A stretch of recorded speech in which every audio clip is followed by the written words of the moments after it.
Bonjour tout le monde, j'espère que vous allez bien. Bienvenue dans un nouveau Vlogmas.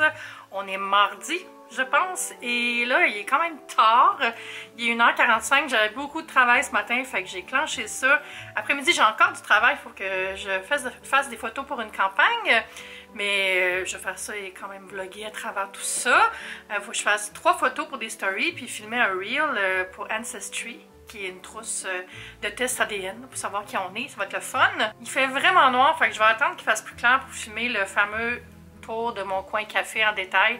Parce qu'honnêtement, ça sera pas beau. J'aime mieux attendre qu'il fasse soleil, avoir une belle vue sur tout. Mais j'ai plein d'autres choses à vous montrer, donc il n'y a pas de problème. J'étais en train de regarder parce que c'est la fête à Ariane en fin de semaine, puis on se rassemble chez elle, puis un potluck, puis je me demande qu'est-ce que je vais faire. Je vais apporter quelque chose. Est-ce que j'ai le temps de cuisiner? Est-ce que j'achète quelque chose? Puis ça m'a donné l'idée de vous donner mes conseils pour un potluck réussi. Hein?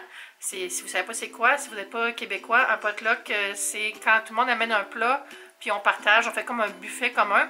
Je sais qu'à Paris, il y a des gens qui appellent ça un souper à la canadienne. Mon agent qui est français m'avait dit ça, je sais comment. Je pense que ça vient des Français qui habitent au Canada. Il doit y avoir eu une influence culinaire de ce côté-là. Mais c'est ça, c'est un souper où tout le monde contribue quelque chose. C'est moins compliqué pour l'autre, mais ça fait que tout le monde doit se concentrer sur qu'est-ce que j'apporte. Mon premier conseil, c'est soyez pas cette personne qui arrive avec 24 ingrédients, qui a besoin d'une tôle, d'un pyrex puis du four. Ça, c'est vraiment désagréable. Souvent, la personne qui reçoit a des choses à chauffer. Tu veux pas avoir comme une mise en place de cuisine alors que tout le monde veut juste se faire un drink puis jaser dans la cuisine. Donc, préparez le plus d'avance. Le four, c'est correct, quitte à glisser quelque chose, mais apportez votre tôle, préparez les choses, coupez vos affaires. Genre, c'est le minimum. Un autre conseil, c'est si vous faites une recette, faites pas une recette que vous faites pour la première fois. Faites une recette que vous connaissez bien, qui est testée et éprouvée. Vous savez que c'est bon, vous savez que les gens vont se régaler, ça ne sera pas compliqué à faire. Vous n'allez pas arriver une demi-heure avant le souper chez vous encore en train d'essayer de comprendre comment flamber quelque chose. Vous ne voulez pas vous ramasser une heure avant puis vous ne comprenez plus la recette, vous ne savez pas, finalement il manque une étape, vous l'avez mal lu, tu sais, c'est stressant. Donc, essayez de faire une recette éprouvée, une recette peut-être un classique de votre famille, n'importe quoi que vous avez déjà essayé, qui est bon. Si ça vous tente pas de vous casser la tête, faites le move de baller qu'un des amis à Andrew et Ariane ont fait. À leur partie d'Halloween, il avait commandé des mecs croquettes en livraison. J'ai trouvé que c'est une super bonne idée. Il y a aussi quelqu'un qui avait commandé des Mr. Puff. Donc, pourquoi pas commander avec Uber Eats, genre 25 hot dogs ou 25 cheeseburgers. Il y a des places aussi qui ont des grosses portions familiales. Un mac and cheese en livraison, chaud et coulant de fromage. C'est sûr que tout le monde va aimer ça. Il y a comme un fun factor à ça aussi. Vous pouvez en profiter pour commander quelque chose que les gens mangent moins souvent, comme du poulet frit coréen avec plein de petits accompagnements. Il me semble que c'est une belle idée. Un peu moins cher que commander en Uber Eats. Une autre idée que je vous propose, c'est d'aller voir des prêts à manger à l'épicerie. Il y a souvent des gros plateaux style traiteur, des sandwichs pas de croûte, des salades, il y a aussi des mets préparés, il y a un macaroni au bœuf ou un sauté de poulet, il y a souvent des plats des fêtes aussi, vous allez trouver des patates pilées déjà faites, du ragoût de boulettes déjà fait, donc allez voir ce qu'il y a à votre épicerie dans le prêt à manger. Vous allez trouver quelque chose de sûrement plus abordable que commander du resto, mais ça se présente bien.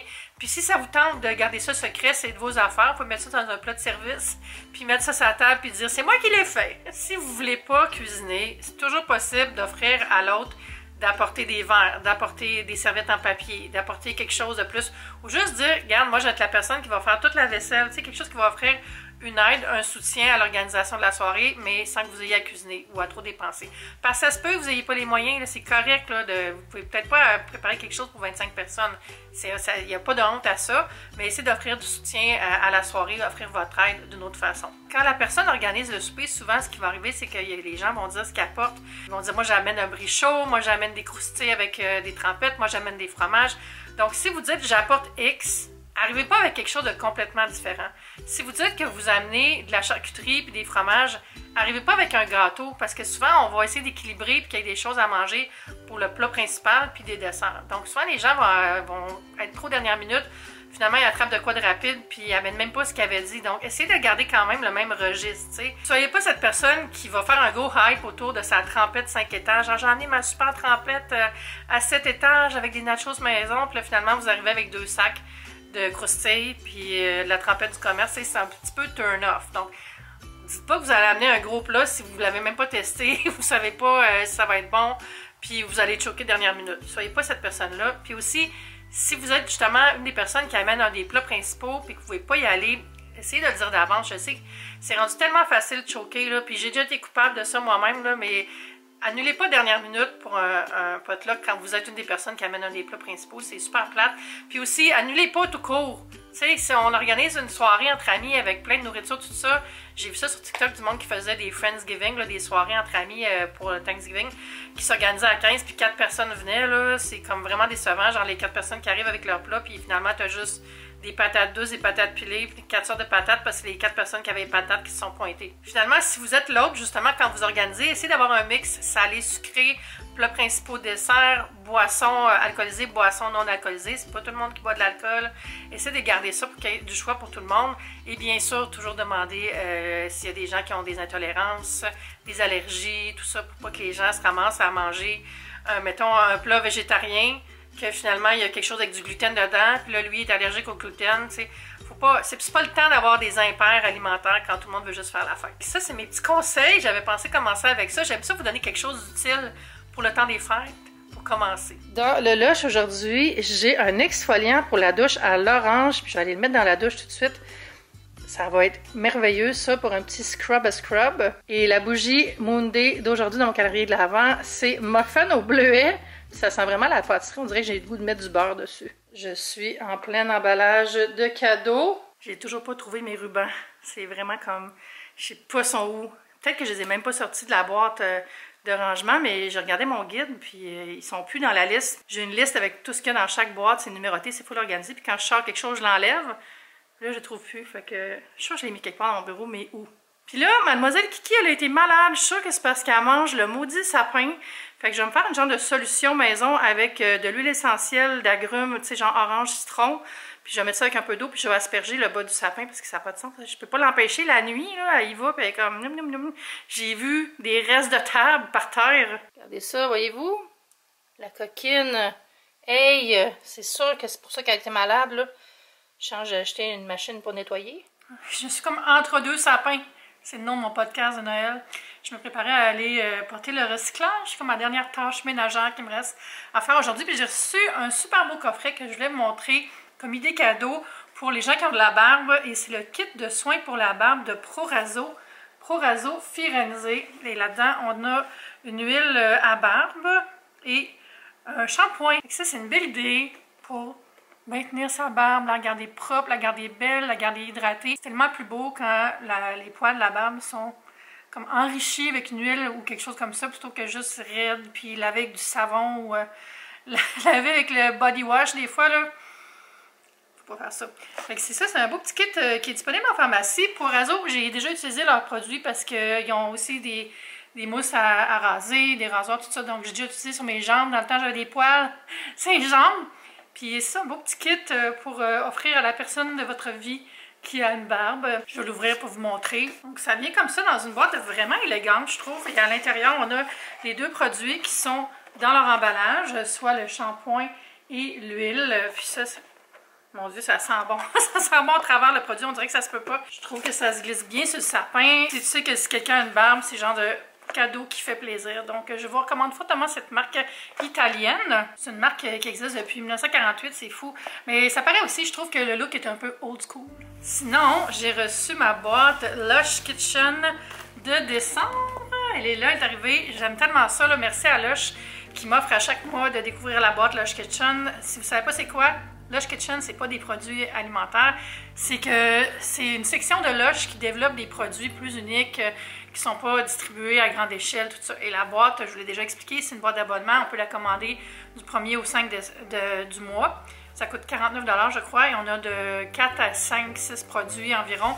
Des fois, il y a des petits goodies de plus aussi. L'autre fois, j'avais des pins, des stickers. Donc, je vais ouvrir avec vous la boîte. Regardez comment c'est beau, le petit motif. Ça fait full comme scandinave, je trouve. J'ai perdu mon cutter quelque part dans le divan, dans un pli de divan, mais là, j'avais pas la force de le chercher. J'ai hâte de voir l'intérieur de la boîte, c'est toujours joli. A Little Holiday Magic. Un petit peu de magie des fêtes. Oh, il y a une pin! Ah, c'est la boutique où j'étais allée. 29 High Street. une pin édition limitée de la porte de la boutique à Londres. Oh my cute, j'étais allée dans le temps que j'étais allée au gros Lush Summit qui était à Manchester. Après, ils nous avaient invités à Londres pour visiter la boutique qui est comme 3 étages. Il y a un spa, c'est fou. J'ai un vlog là-dessus si vous voulez aller fouiller. Je suis chercher le mot Lush ou voyage dans mes vlogs. J'ai sorti tout ça, des petites pinouches en cellulose parce que c'est tannant. Il y a 5 produits et la pin. La première chose, c'est une bombe de bain. Oh, regardez ça, c'est comme un petit lutin rougeau. Oh, ça sent bon. Ça sent toujours bon. Honnêtement, ça m'est jamais arrivé de faire « Ew » en sentant une bombe de bain. Toujours des profils olfactifs qui me plaisent beaucoup. Ça, c'est-tu la description? D'habitude, je pense qu'il y a un code QR. Ah non, c'est tout là. Alors ça, c'est « There's no room on the nice list ». Ensuite, j'ai une huile de bain qui s'appelle Winter Night. Ça a l'air d'un biscuit de Noël, puis il y a une petite corne, puis on peut la mettre dans l'eau pour que ça fonde, que ça fasse une huile qui va hydrater la peau. Oh, ça sent comme l'amande. Gourmand, gourmand. Le prochain produit est dans une boîte qui ressemble aussi à la porte d'entrée, comme la petite pin. C'est une bougie. J'avais entendu parler qu'elle allait avoir des bougies Lush, puis j'en ai une dans mes mains, vous pouvez me croire. Regardez ça. C'est aussi 29 High Street. Oh my god. Oh mon doux. Pourquoi ils ont attendu si longtemps avant de faire des bougies chez Lush? J'aime le format. C'est le fun. Comme format. Dans le fond, c'est un format qui va bien sur le bord d'un bain.